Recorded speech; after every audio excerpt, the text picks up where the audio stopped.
যারা থাকে উনি লিডার। এখানে রাজা মাদা লিডার হই না।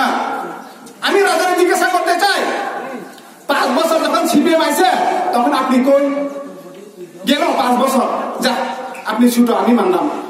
আবার 5 বছর আইছে আপনি কই? এটাও মানলাম।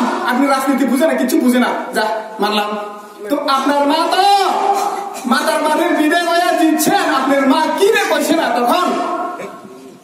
বিবি কুমারী দেবী কই গেছে আপনি কইছেন না? তো যখন এটাই গেল 10 বছর 15 বছর, আমার 5 বছর আইলো, তখন কি? তখন তো আমিও রাজনীতি বুঝি, আমার যেটা আপনার বয়স বড়। তখন কই আসলেন? তখন কই আসলেন আপনি?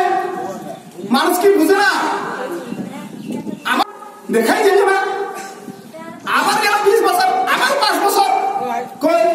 যদি এই বিজেপি সরকার এই ফ্লেগ যদি নাই তো এখন হে কয়জনই কথা।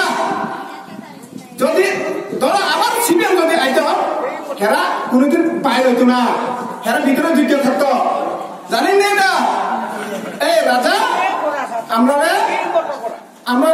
লবণ দেখে খাইতেছে মাথাতে, ব্রেন ওয়াশ করতেছে, ব্রেন ওয়াশ। এটা আমরা জানতে হইব। আমরা থাকি বাস করতেছে রাজা।